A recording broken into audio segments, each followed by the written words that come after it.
हम मध्यस्थी के विषय में सीख रहे हैं और एक मध्यस्थ को जानना जरूरी है कि अधार्मिक वेदी को कैसे तोड़ा जाता है। आज हम प्रार्थना के साथ शुरुआत करेंगे।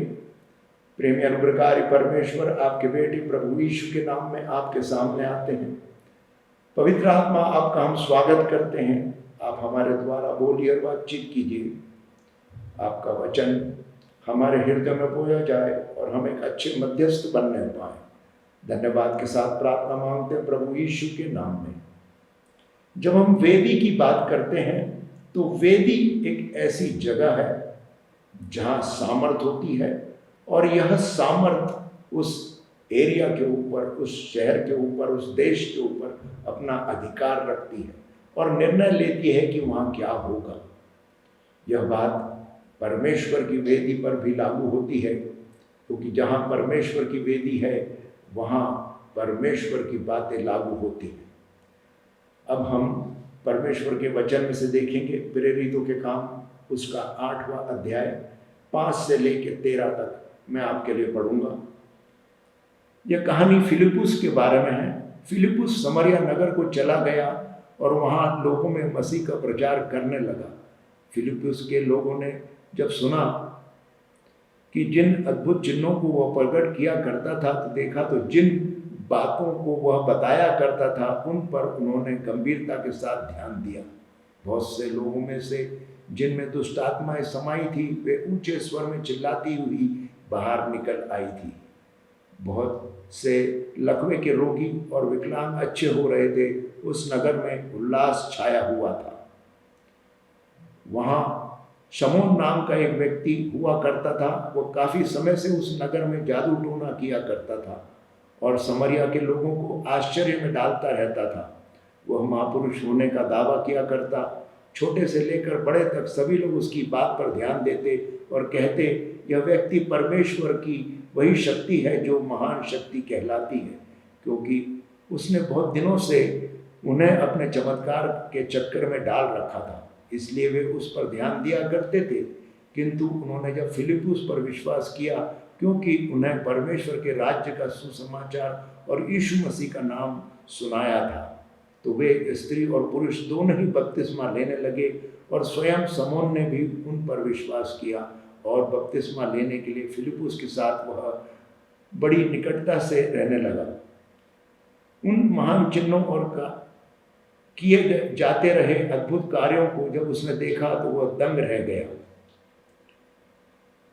परमेश्वर के वचन के अनुसार प्रभु यीशु ने अपने शिष्यों को आज्ञा दी थी कि वे समरिया तक जाकर अपना सुसमाचार सुनाएं।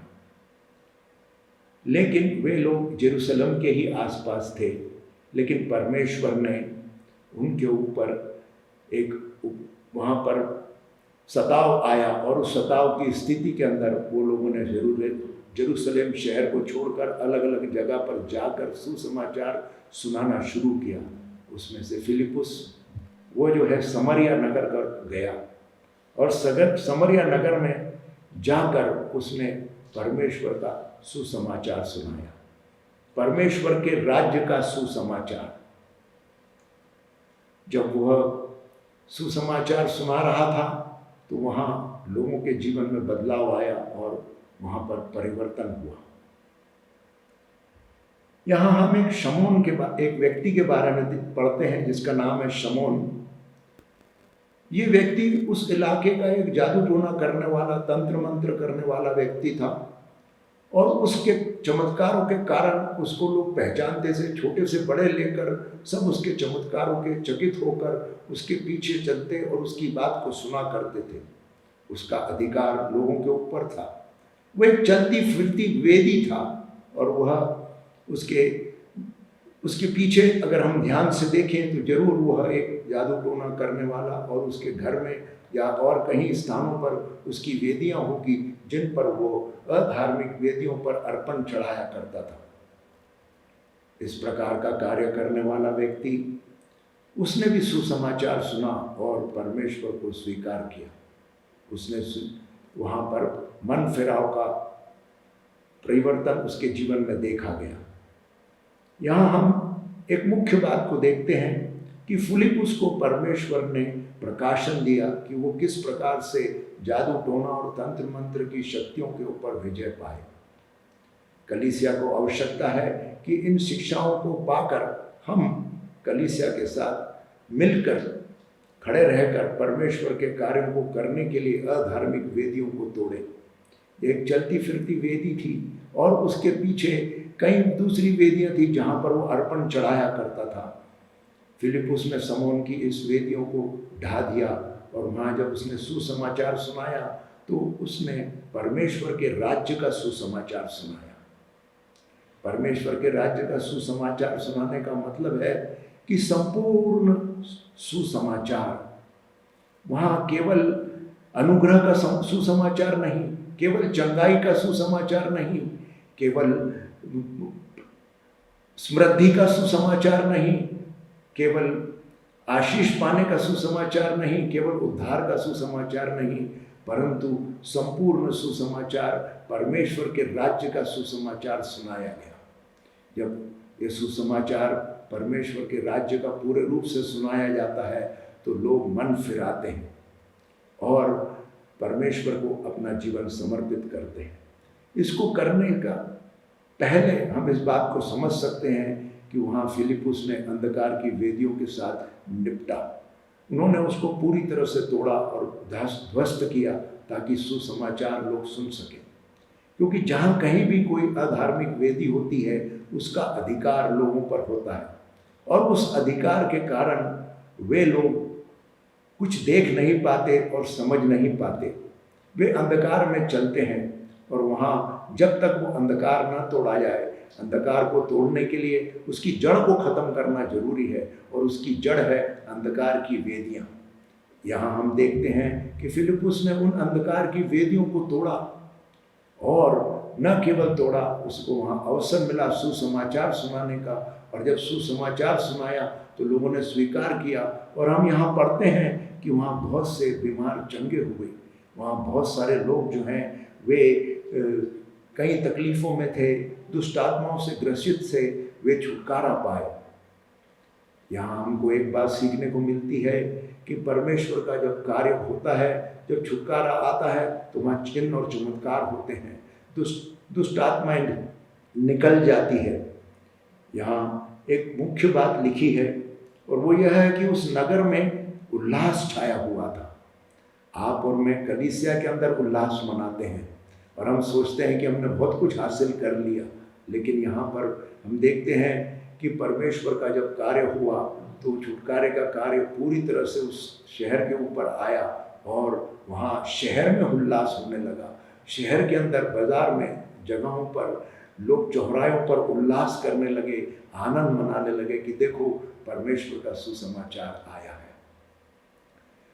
फिलिप्पुस को परमेश्वर ने जब ज्ञान और प्रकाशन दिया, यह ज्ञान और प्रकाशन परमेश्वर आपको और मुझको भी देने के लिए तैयार है। अंत के दिनों में परमेश्वर अपनी कलीसिया को तैयार करने के लिए अपने लोगों को ज्ञान और प्रकाशन दे रहे हैं। बाइबल की गुड़ और मुड़ बातें बता रहे हैं कि किस प्रकार से परमेश्वर की कलीसिया खड़ी रहकर मध्यस्थी की प्रार्थनाओं के द्वारा, वो पश्चाताप की प्रार्थनाओं के द्वारा अंधकार की शक्तियों के बंधनों को तोड़े, किस प्रकार से वे अंधकार की वेदियों को तोड़े और परमेश्वर के राज्य का सुसमाचार सुनाए। आपको और मुझको एक बात और ध्यान रखनी की है और वो यह है कि हम परमेश्वर के राज्य का सुसमाचार सुनाएं। हालेलुया। आगे हम एक और कहानी देखेंगे, ये भी प्रेरितों के काम उसका 13 अध्याय 6 से 12 वचन हम देखेंगे। मैं आपके लिए पढ़ता हूँ। उस समूचे द्वीप की यात्रा करते हुए वे पापुस तक जा पहुँचे। वहाँ उन्होंने एक जादूगर मिला। वह झूठा नबी था। यह यहूदी का नाम था बार यीशु। वह एक अत्यंत बुद्धिमान पुरुष था। वह राज्यपाल सिरगियुस पौलुस का सेवक था, जिसने परमेश्वर का वचन फिर सुनने के लिए बरनबास और शाऊल को बुलाया था। किंतु इलीमास जादूगर ने उनका विरोध किया। इस बार यह बार जीसस का अनुवादित नाम है। उसने नगरपति के विश्वास को डिगाने का यत्न किया और शाऊल ने, जिस पौलुस भी कहा जाता है, पवित्र आत्मा से अभिभूत होकर इलीमास को पर पेनी दृष्टि डालते हुए कहा, सब प्रकार के छलों और दुर्गताओं से भरे और शैतान के बेटे, तू हर नेकी का शत्रु है। क्या तू प्रभु के सीधे मार्ग को तोड़ने मरोड़ने नहीं छोड़ेगा? अब देख, प्रभु का हाथ तुझ पर आ पड़ा है, तू अंधा हो जाएगा और कुछ समय के लिए सूर्य तक को नहीं देख पाएगा। तुरंत एक धुंध और अंधेरा उस पर छा गया और वह इधर उधर टटोलने लगा कि कोई उसका हाथ पकड़कर उसे चलाए। सो नगरपति ने जो कुछ घटा था सब उससे देखा, तो उसने विश्वास धारण किया। वह प्रभु संबंधी उपदेश से बहुत चकित हुआ। यह कहानी बरनबास के विषय में है, जहाँ बरनबास और पौल दोनों मिलकर एक टापू पर पहुंचते हैं और वहाँ टापू के ऊपर एक व्यक्ति है, उसका नाम बार जीसस है। बार यीशु उसको बोला जाता है और एलीमास जादूगर भी उसका नाम है। यह जादू टोना करने वाला, तंत्र मंत्र करने वाला व्यक्ति है और उसने अपने जादू टोना और तंत्र मंत्र की शक्ति से लोगों को सम्मोहित कर रखा था। जिस वहाँ का जो राज्यपाल था, उस टापू के राज्यपाल को तक उसका संबंध था और राज्यपाल उसकी बातों को सुनता था। कई बार जब उसको कोई चीज़ की ज़रूरत पड़ती या कोई सलाह की आवश्यकता पड़ती तो वह एलीमास इस बार यीशु नामक व्यक्ति को बुलाकर पूछा करता था, क्योंकि वो ये समझता था कि यह कुछ साधारण नहीं परंतु शक्ति रखने वाला व्यक्ति है। उसके पास जो शक्तियाँ थी वो अंधकार की थी और एक अंधकार की वेदी के द्वारा प्राप्त हुई थी। वहाँ बार जीसस को और उसके साथ की वेदियों को परमेश्वर ने पौलुस और बरनबास के द्वारा तोड़ दिया। परमेश्वर ने पौलुस को और बरनबास को वहाँ ज्ञान और प्रकाशन प्रदान किया कि किस प्रकार से एक वेदी को तोड़ा, अधार्मिक वेदी को तोड़ा जाता है और सुसमाचार सुनाया जाता है। यहाँ जब पौलुस ने और बरनबास ने उसके ऊपर अधिकार लिया तो उस वेदी को तोड़ने के बाद, अधिकार के बाद, जब उन्होंने उसको कहा कि तू देख नहीं पाएगा, तो सचमुच में वो देख नहीं पाया और यह सारी बातें उस राज्यपाल ने देखी। बार बार जो वहाँ का जादूगर था वह राज्यपाल को सुसमाचार ना सुनाया जाए, क्योंकि उसकी रोजी रोटी, उसका पेट पालन का काम बंद हो जाएगा। उसको जो अधिकार था और जो उसको वहाँ पर फायदे मिल रहे थे वो बंद हो जाएंगे। उसकी चिंता से वो ये कोशिश में लगा रहा और उसने और कुछ वहाँ जादू टोना करने की कोशिश की ताकि वह जो है सफल रहे और बरनबास और पौलुस को वहाँ से जाना पड़े। लेकिन हमारा शक्तिशाली परमेश्वर है और परमेश्वर का प्रकाशन सच्चा है। परमेश्वर अपनी गुण और मूल बातों को सिखाते हैं कि हम अंधकार की वेदियों को तोड़ परमेश्वर के कार्य को कर सके और परमेश्वर की राज्य की स्थापना कर सके।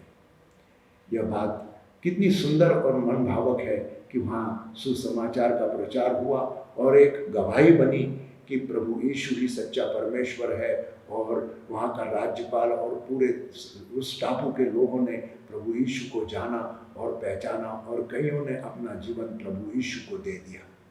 आपकी और मेरी इच्छा भी यही है कि हम जिस गांव में, जिस शहर में, जिस प्रदेश में, जिस देश में रहते हैं वहाँ परमेश्वर के राज्य का सुसमाचार सुनाया जाए।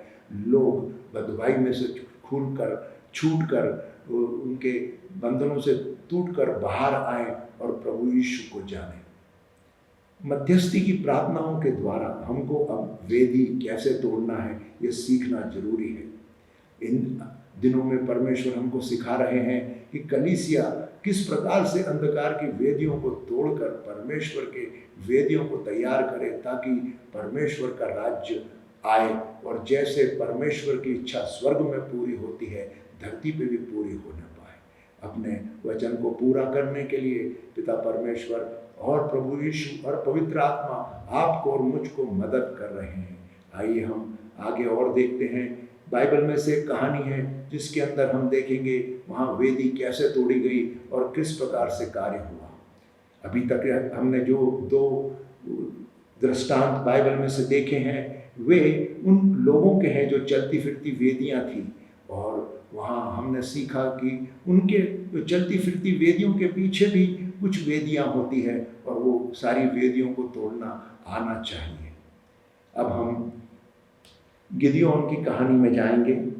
यह न्यायों की किताब उसके 6 अध्याय में है और यह उस समय की घटना है जब मिदानी लोग परमेश्वर के इज़राइल के लोगों पर अत्याचार कर रहे थे। बार बार मिद्यानी आकर उनके पास से अनाज छीन कर लेके जाते, उनको लूट कर लेकर चले जाते और उनकी स्थिति बड़ी बेकार थी। तब उस समय इज़राइल के लोगों ने रोए, उन्होंने प्रार्थना की, उन्होंने परमेश्वर से दुहाई मांगी। परमेश्वर ने उनका रोना, उनका गिड़गिड़ाना और उनकी प्रार्थनाओं को सुना और परमेश्वर ने गिदोन को सुना और परमेश्वर गिदोन के पास आए। आइए हम वचन में देखेंगे। उस समय यहोवा का दूत गिदोन नामक व्यक्ति के पास आया। यहोवा का दूत आया और ओप्रा नामक स्थान पर एक बांज पेड़ के नीचे बैठा। वह बांज पेड़ योआश नामक व्यक्ति का था, जो योआश बीएजीयर लोगों में से एक था। गोआश गिदोन का पिता था। गिदोन कुछ गेहूं को दाख मधु निकालने के यंत्र में कूट रहा था। यहोवा का दूत गिदोन के पास बैठा। गिदोन मिदानी लोगों में से अपने गेहूं छिपाने का प्रयत्न कर रहा था। यहोवा का दूत गिदोन के सामने प्रकट हुआ और उसने उससे कहा, यहोवा तुम्हारे साथ है और तुम जैसे शक्तिशाली सैनिक के साथ है। यहाँ परमेश्वर ने गिदोन से कहा कि हे शक्तिशाली सूरमा, तेरे साथ परमेश्वर है। और उसके आगे हम पढ़ते हैं, उस समय यहोवा का दूत गिदोन नामक व्यक्ति के पास आया और यहोवा का दूत आया और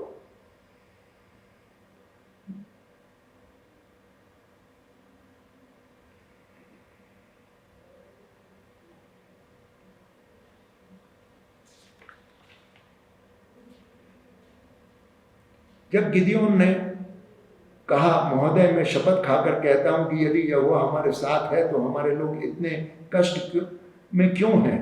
हम लोगों ने सुना है कि उसने हमारे पूर्वजों के लिए अद्भुत कार्य किए थे। हमारे पूर्वजों ने हम लोगों के से कहा कि यहोवा हम लोगों को मिस्र से बाहर लाया, किंतु अब यहोवा ने हम लोगों को छोड़ दिया है। यहोवा ने मिदानी लोगों को हम लोगों को हराने दिया। यहोवा गिदोन की ओर मुड़ा और उसने बोला, अपनी शक्ति का प्रयोग कर जाओ, मिदानी लोगों से इज़राइल के लोगों की रक्षा करो। क्या तुम यह नहीं समझते कि मैं यहोवा हूँ जो तुम्हें भेज रहा हूँ। किंतु गिदोन ने उत्तर दिया और कहा, महोदय क्षमा करें, मैं इज़राइल की रक्षा कैसे कर सकता हूँ। मेरा परिवार मनश्शे के परिवार समूह में सबसे कमजोर है और मैं अपने परिवार में सबसे छोटा हूँ। गिदोन के अंदर एक डर था, घबराहट थी, परेशानी थी। वो अपने आप को कमजोर और बेसहारा समझ रहा था। वह यह नहीं समझ पा रहा था कि उसको यहोवा परमेश्वर स्वयं कह रहे हैं कि हे शक्तिशाली सूरमा, मैं तेरे द्वारा मिद्यानियों के ऊपर विजय पाऊंगा।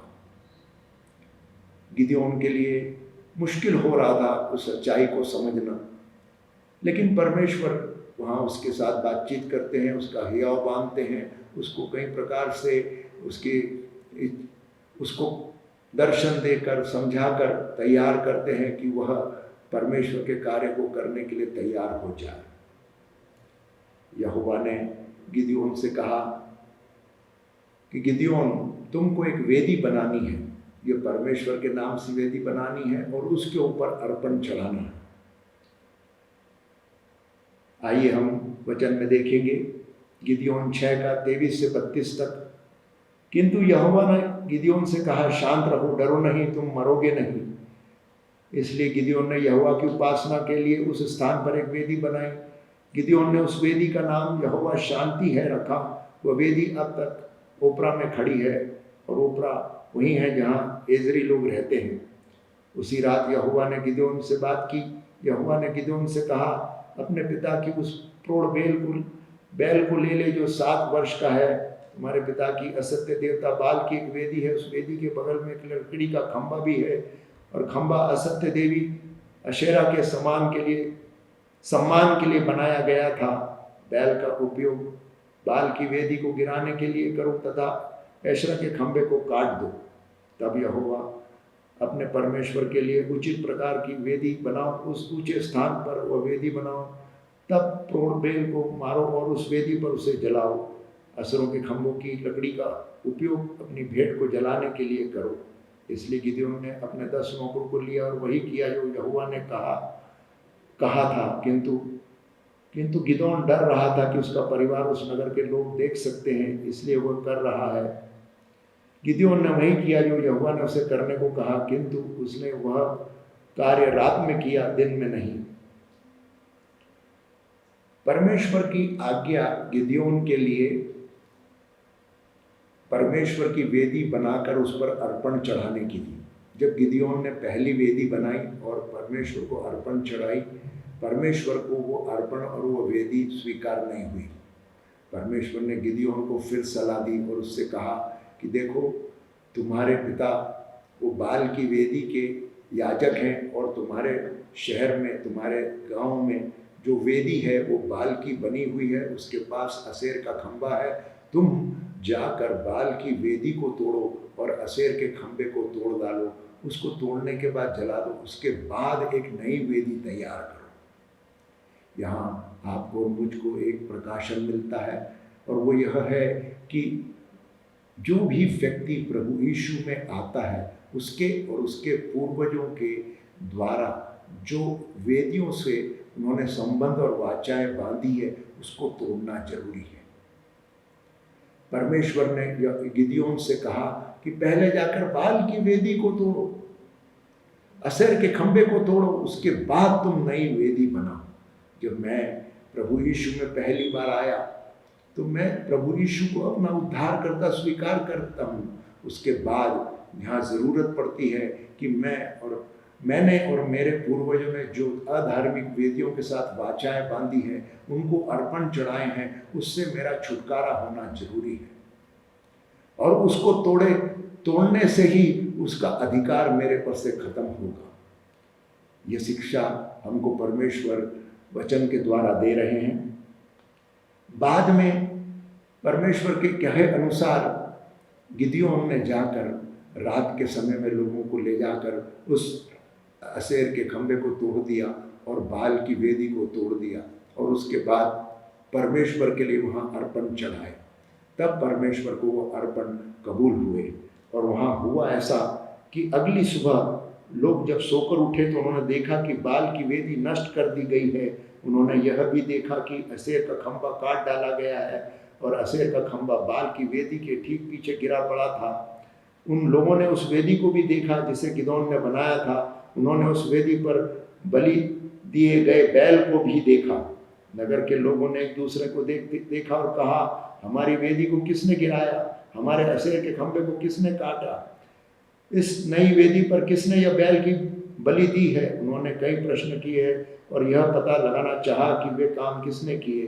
किसी ने कहा, यहोशा के पुत्र गिदोन ने यह काम किया है। इसलिए नगर के लोग योआश के पास आए और उन्होंने योआश से कहा, तुम्हें अपने पुत्र को बाहर लाना चाहिए।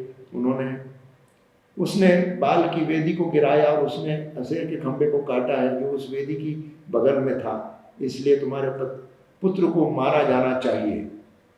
तब योआश ने उस भीड़ से कहा जो उसके चारों ओर खड़ी थी, योआश ने कहा, क्या तुम बाल का पक्ष लेने जा रहे हो?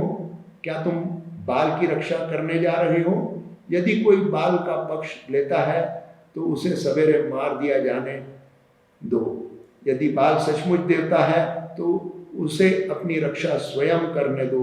यदि कोई उस वेदी को गिराता है, योआश ने कहा, यदि गिदोन ने बाल की वेदी को गिराया तो बाल को उससे संघर्ष करने दो। अतः उस दिन योआश ने गिदोन का एक नया नाम दिया, उसने उसे जरुब्बाबेल कहा। यहाँ पर हम इस बात को देखते हैं कि गिदोन के पिता योआश और गांव के लोग इकट्ठा हो गए। उन्होंने तो बाल की वेदी को टूटा हुआ देखा और उन्होंने वहाँ बातचीत की, लेकिन उस वेदी के टूटने के कारण अंधकार की शक्तियों के बंधन टूट गए थे। योआश जो स्वयं गिदयोन का पिता उस वेदी का संरक्षक और याजक था, बाल की वेदी का संरक्षक और याजक था, उसकी बुद्धि वापस आ गई और उसने अपने बेटे की तरफ से बात की। उसने कहा कि अगर बाल स्वयं देवता है तो उसको अपनी लड़ाई खुद लड़ने दो। ऐसा कहकर उसने कहा कि बाल खुद अपनी लड़ाई लड़े और मेरा बेटा जो गिदयोन है उसने जो कार्य किया है उसका पलटा बाल ने। जब बाल की वेदी को गिदयोन ने तोड़ दिया और नई वेदी बनाकर परमेश्वर की वेदी को अर्पण चढ़ाया, तो वहाँ हम देखते हैं कि गिदयोन का पिता योआश, उसकी आंखें खुल गई, उसके ऊपर अंधकार का जो पर्दा था वो हट गया। योआश जो गिदयोन का पिता स्वयं बाल की वेदी का याजक था, संरक्षक था, लेकिन उसके भी पर्दे जो अंधकार के थे वे खुल गए। तो जो पुरानी वेदी, जो अधार्मिक वेदी है, उसको अगर तोड़ दिया जाता है तो उसका असर ये होता है कि अंधकार के बंधन टूट जाते हैं, अंधकार के पर्दे गिर जाते हैं। आप और मैं हमारे देश में ये शब्द बार बार सुनते हैं, अंधभक्त अंधभक्त। आपका और मेरा ये जवाबदारी है कि हम परमेश्वर से प्रार्थना करें, मध्यस्थी करें और उन अंधकार की वेदियों को तोड़े जिनके टूटने से ये अंधभक्त लोग जो हैं उनकी आंखों के पर्दे निकल जाएंगे और वे सच्चाई को जानेंगे। लेकिन आपके और मेरे लिए ये बात बहुत जरूरी है और इसको बहुत ध्यान से समझना है। जल्दबाजी में, उत्साह में आकर एकदम से हम बाहर निकलकर वेदियां तोड़ने का काम नहीं कर सकते। सबसे पहले आपको और मुझको अपने स्वयं के, अपने खुद की बनाई हुई वेदियों को, अधार्मिक वेदियों को और हमारे पूर्वजों के द्वारा बनाई गई धार्मिक वेदियों से छुटकारा पाना पड़ेगा। उसके बाद ही हम वेदी तोड़ने का काम कर सकते हैं। ध्यान दीजिएगा, कहीं भी आपको ऐसी वेदियां दिखती है तो आप एकदम अचानक जाकर उनको खड़े रहकर तोड़ना शुरू करने का काम ना करें। यहाँ हम सीखेंगे कि किस प्रकार से एक अधार्मिक वेदी को तोड़ा जाता है। इसके लिए सबसे पहले ये जरूरी है कि व्यक्ति का नया जन्म पाना जरूरी है। जो व्यक्ति प्रभु यीशु को अपना उद्धारकर्ता स्वीकार करके प्रभु यीशु के पीछे चलने का निर्णय लेता है, वही व्यक्ति अधार्मिक वेदियों को तोड़ सकता है। यहाँ हम सीखेंगे कि कैसे पहले खुद की, अपनी, मेरे हाथ की, खुद की हाथ की बनाई हुई वेदियां और मेरे पूर्वजों की बनाई हुई वेदियों से मेरा छुटकारा। मैं, जरूरी नहीं है कि मेरे पिता और मेरे जो पूर्वज हैं उनकी बनाई हुई वेदियों को तोड़ सकता हूँ। जब तक परमेश्वर आज्ञा ना दे यह काम नहीं किया जा सकता। जब परमेश्वर ही हमको प्रकाशन देते हैं और जो शब्द वो बोलते हैं उसके बाद ही हम वेदी तोड़ने का काम कर सकते हैं। लेकिन आगे हम एक एक चीज को बारीकी से देखेंगे और समझेंगे। दूसरी बात है कि वेदी तोड़ने के पहले आपको जानकारी लेना जरूरी है। डिट्रोनोमी, निर्गमन की किताब, उसका 32वां अध्याय, उसके 7वें वचन में लिखा है, याद करो बीते हुए दिनों को, सोचो बीती पीढ़ियों के वर्षों को, पूछो वृद्ध पिता से वही कहेंगे, पूछो अपने पुरखों से वही कहेंगे। कहने का अभिप्राय है कि आपको अपने जीवन में जो अधार्मिक वेदियां हैं और आपके पूर्वजों के द्वारा बनाई गई जो अधार्मिक वेदियां हैं उनके बारे में जानकारी लेना बहुत जरूरी है। वो वेदी किसने बनाई थी, क्यों बनाई थी, उसमें किस प्रकार के अर्पण चढ़ाए गए थे, क्या उद्देश्य से बनाई गई थी। जब आपको पता चलता है तो आप उसको निपटने का काम कर सकते हैं। पर प्रार्थना करने के लिए ये सारी जानकारियाँ बहुत जरूरी होती है। जब इन जानकारियों को आप प्राप्त नहीं कर पाते हैं तो आपको पूछकर पता करना है। अगर लोगों के द्वारा पता नहीं चलता है तो पवित्र आत्मा आपकी सहायता करेंगे। आप पवित्र आत्मा से पूछकर जानकारी आप ले सकते हैं और पवित्र आत्मा सारी बातों को प्रकट करते हैं। कई बार लोग अचानक से कुछ करने लगते हैं, वैसा ना करें। पवित्र आत्मा और परमेश्वर के वचन की सहायता के अनुसार ही कार्य को करें।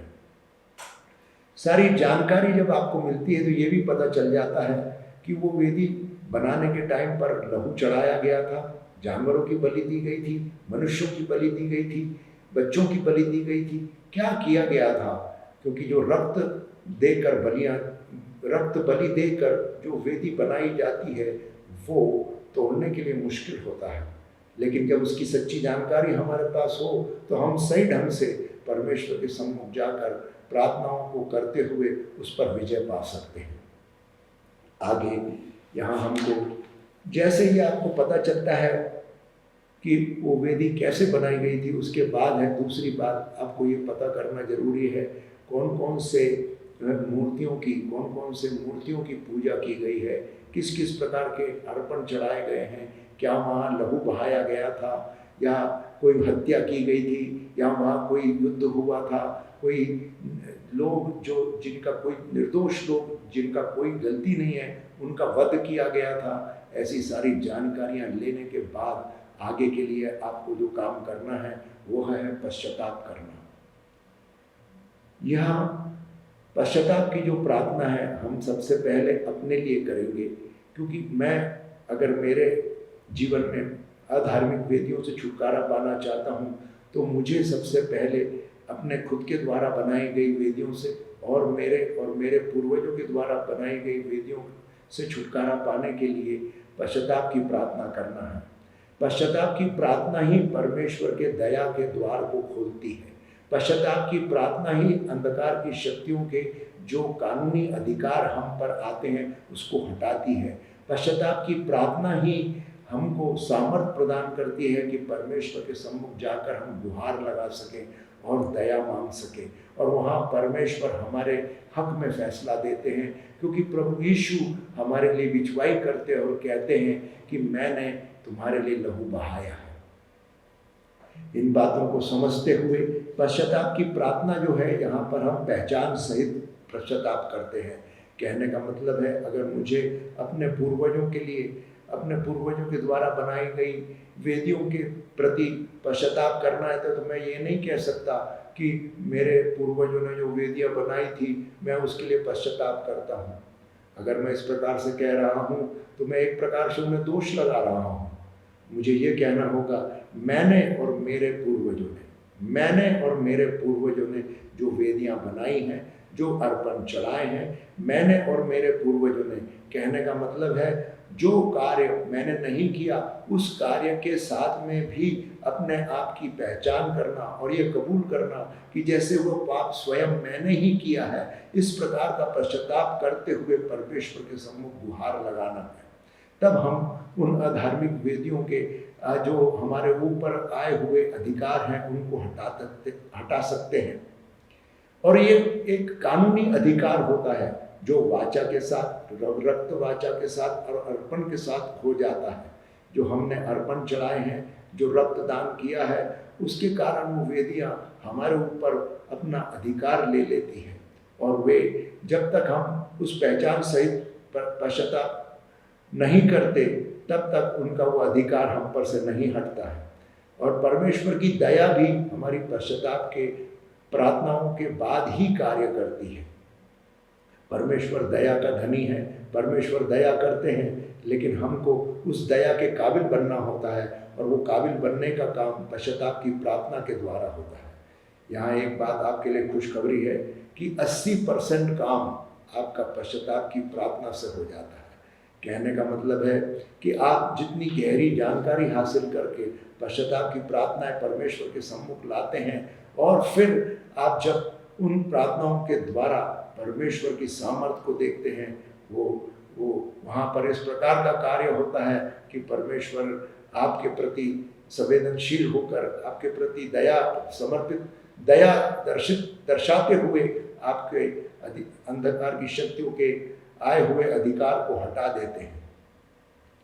यहाँ आपके लिए उदाहरण के लिए वचन की जानकारी आपको देते हैं जो पश्चाताप की प्रार्थना करने के लिए आपके उपयोग में आएगा। यहाँ हम वचन के अनुसार पश्चाताप की प्रार्थनाओं को करते हैं, और यह वचन है भजन संहिता 51 एजरा की किताब उसका 10वां अध्याय 1 से 2 वचन, दानियेल की किताब उसका 9वां अध्याय 3 से लेकर 19 वचन, ये जितने वचन हैं ये पश्चाताप की प्रार्थना के उदाहरण हैं जो बाइबल में से हैं, और इन्हीं के आधार पर हम परमेश्वर के सम्मुख पश्चाताप की प्रार्थना करते हैं।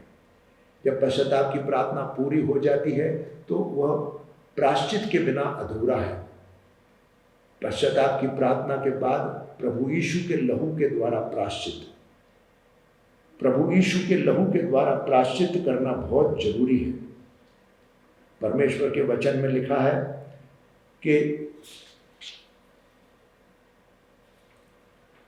परमेश्वर जो है वो हमारे ऊपर से अंधकार की शक्तियों के बंधनों को तोड़ देते हैं। हमारे को परमेश्वर ने, प्रभु यीशु ने हमारे को मोल लेकर खरीदा है और हमारे लिए अपना लहू बहाया है। तो प्रभु यीशु का लहू मांगने से हमारा पूर्ण रूप से छुटकारा होता है।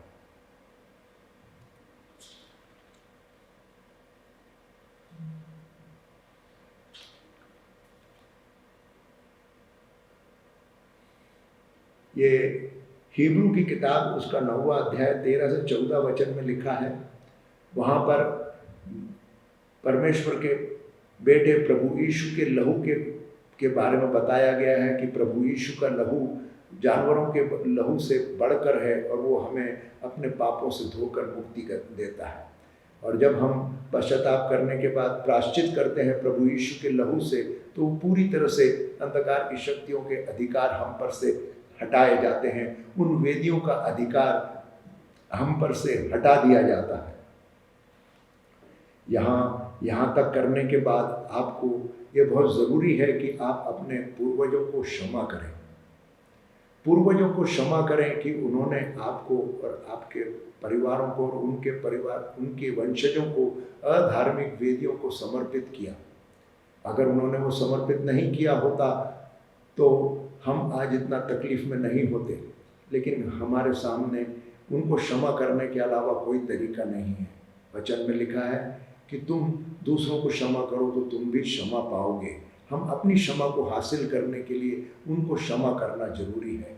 उनको हम जब प्रार्थना के द्वारा हम वे जीवित हैं या नहीं हैं, हम उनको परमेश्वर के सम्मुख प्रार्थना के अंदर क्षमा करेंगे कि प्रभु उन्होंने हमको अधार्मिक वेदियों को समर्पित किया, हम पर दया कीजिए और आपके बेटे प्रभु यीशु के लहू से उनको और हमको धो दीजिए। उनका क्या होगा वो मुझे नहीं मालूम, लेकिन अपने बारे में ये जानता हूँ कि परमेश्वर के वचन के अनुसार हम पर से वो अधिकार जो अंधकार की वेदियों का है वो हट जाता है। इसके बाद जरूरी है कि हम इन अंधकार की वेदियों का तिरस्कार करें, उनको रद्द करें, उनकी वाचाओं को रद्द करें, उनके साथ बांधी गई वाचाएं, उनको दिए गए अर्पण, उनके साथ उनके ऊपर किए गए बलिदानों को और उनके साथ बांधी गई कसमों को और वादों को तो तोड़ना है। हमें इन बातों को रद्द करना है कि अब उनका हमारे पर कोई अधिकार नहीं। यहाँ रद्द करने के समय में ये बात भी ध्यान रखना है कि उन अंधकार की वेदियों से अगर हमें कोई फ़ायदा मिला हो, हमको कोई चीज़ मिली हो, हमको कोई नेकलेस दिया गया हो, कोई अंगूठी दी गई हो, कोई कड़ा बांधा गया हो, कोई धागा बांधा गया हो, तो उसको तोड़कर निकाल देना है, उसको हटा देना है और रद्द करना है कि अब उनका हमारे पर कोई अधिकार नहीं। हम अब वो सारी चीज़ें हम नहीं रखना चाहते और जो अर्पण और वाचाएं हमने बांधी है उनको भी हम तोड़ते हैं, उनको भी नकारते हैं। और इस तरह से करने से हम परमेश्वर के कार्य को और मजबूती देते हैं और अंधकार की शक्तियों का जो अधिकार है, जो वेदियों का अधिकार है, वो पूरी तरह से रद्द कर दिया जाता है। वे बाद में हम पर कोई अपना वादा, अपना अधिकार नहीं जता सकते। यह करने के साथ साथ हमको करना है और वो बहुत ज़रूरी बात है, वो यह है कि हम सारी सृष्टि जो है वो परमेश्वर ने प्रभु यीशु के द्वारा अपने आप के मेल मिलाप के लिए किया, तो मेल मिलाप कर लिया है। यह वचन है कुलोसियों की किताब उसका 1 अध्याय 20 से 21 वचन। उसी के द्वारा समूचे ब्रह्मांड को परमेश्वर ने अपने से पुनः संयुक्त करना चाहा, उन सभी को जो धरती के हैं और स्वर्ग के हैं, उसी लहू के द्वारा परमेश्वर ने मिलाप करा लिया कि मसीह यीशु ने क्रूस पर बहाया था। तो जो भी हम और हमारा परिवार और हमारा घर, हमारी प्रॉपर्टियां, जितना कुछ है, वो सारी बातों को हमको परमेश्वर को समर्पित करना है। समर्पित करने से पहले हमको जो है उनके अधिकारों को रद्द करना है। प्रार्थना करनी है कि प्रभु, आपके बेटे प्रभु यीशु के लहू के द्वारा मेरा और मेरे परिवार का, मेरे घर का, मेरी ज़मीन का, हमारे ज़मीन के, हमारे प्रॉपर्टीज़ का, सबका छुटकारा हो। और इनका प्रभु जी आपके साथ हम मेल मिलाप करते हैं, जैसा कुलोसियों 1 का 20 से 21 में लिखा है। क्योंकि प्रभु यीशु का लहू केवल मनुष्यों का मेल मिलाप परमेश्वर के साथ कराने के लिए नहीं, परंतु सारी बातों का मेल मिलाप कराने के लिए हुआ है। और यहाँ हम हमारे पूरा छुटकारे का काम करते हैं। हालेलुया। और उसके बाद में यहाँ जरूरी है कि आप उस ऑल्टर, उस वेदी को जो वहाँ पर तैयार की गई है, यहाँ मैं अपनी व्यक्तिगत वेदी की बात कर रहा हूँ। मुझे अपनी खुद की व्यक्तिगत वेदियाँ जो मैंने खुद ने बनाई हैं, उनको तोड़ने का अधिकार है।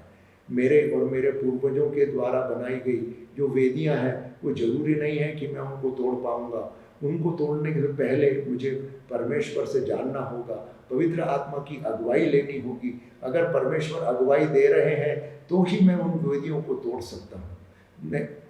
लेकिन जब मैं स्वयं की वेदियों को तोड़ता हूँ और ये पश्चाताप का पूरा कार्य कर लेता हूँ, तो कम से कम मेरा और मेरे आने वाली पीढ़ियों का छुटकारा उन अंधकार की वेदियों से हो जाता है। यह बात समझने की है कि हम दो चीज़ अलग अलग बात कर रहे हैं।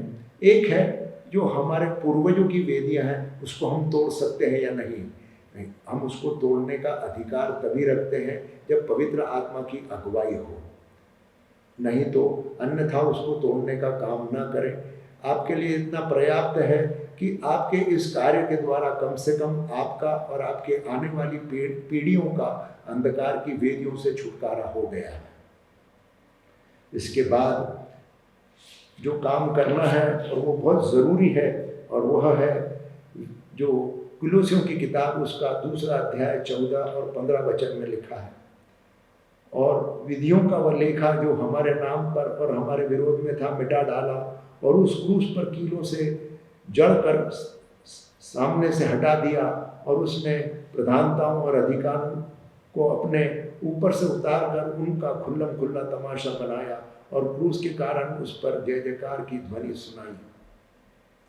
यहाँ यह वचन के अंदर इस प्रकार से लिखा है कि विधियों का लेखा, शैतान जो है, आप और मैं जो काम करते हैं, जिस प्रकार से परमेश्वर के पास पुस्तकें हैं, परमेश्वर की पुस्तक में हमारा जो कार्य है वो लिखा जाता है, चाहे हम अधार्मिक कार्य करें या धार्मिक कार्य करें।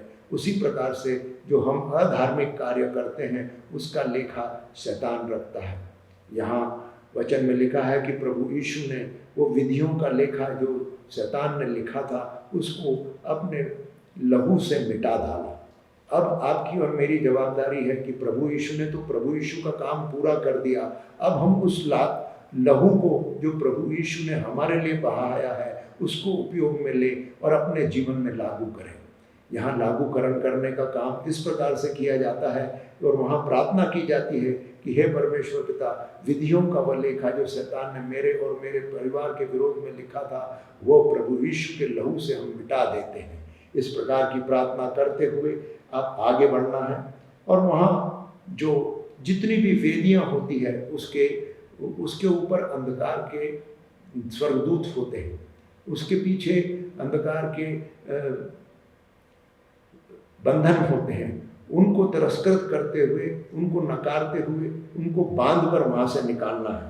कहने का अभिप्राय है, यह वचन परमेश्वर के बाइबल में से लिखा हुआ है, और यह है जिर्माया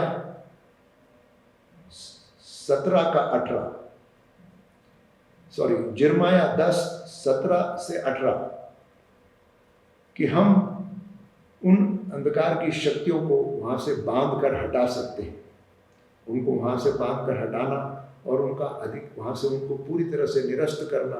इसके बाद जो आखिरी काम है वो यह है कि एक तेल की बोतल हाथ में लेना है, और वहाँ जहाँ आप रहते हैं, यहाँ जहाँ आप परमेश्वर की वेदी खड़ा करना चाहते हैं, वहाँ पर आप परमेश्वर के नाम से 3 बूंद तेल डालेंगे और कहेंगे कि हम पिता, पुत्र और पवित्र आत्मा के नाम से एक वेदी तैयार करते हैं, और उस वेदी को हम परमेश्वर की स्वर्ग की वेदी के साथ जोड़ते हैं, और परमेश्वर के स्वर्गदूत यहाँ वास करें, और यहाँ परमेश्वर की यह वेदी अंधकार की शक्तियों को तोड़ते हुए परमेश्वर के राज्य की स्थापना करने वाली बने। देखिए, ये बात को समझना जरूरी है। वेदी बनाना एक बात है और वेदी के ऊपर अर्पण चढ़ाना दूसरी बात है। वेदी को क्रियान्वित रखने के लिए और वेदी से सामर्थ पाने के लिए, मतलब हम परमेश्वर की वेदी की बात कर रहे हैं, उससे पाने के लिए आपके लिए जरूरी है कि आप परमेश्वर के वचन को सीखने में समय बिताएं, परमेश्वर के वचन को पढ़ने में समय बिताएं, आप परमेश्वर की स्तुति, आराधना, प्रार्थना करने में समय बिताएं। जितना अधिक आप परमेश्वर की स्तुति, आराधना, प्रार्थना करेंगे, उतनी अधिक वह वेदी जो आपने प्रभु यीशु के नाम से खड़ी की है वह सामर्थ पाएगी, क्योंकि जितना बलिदान आप चढ़ाएंगे, जितना सेक्रीफाइस उस पर चढ़ाया जाएगा, उतना अधिक आप आत्मिक रूप से उन्नत होते हुए सामर्थ पाएंगे। प्रभु यीशु इन वचनों के द्वारा हम सबको आशीष दे। आमीन।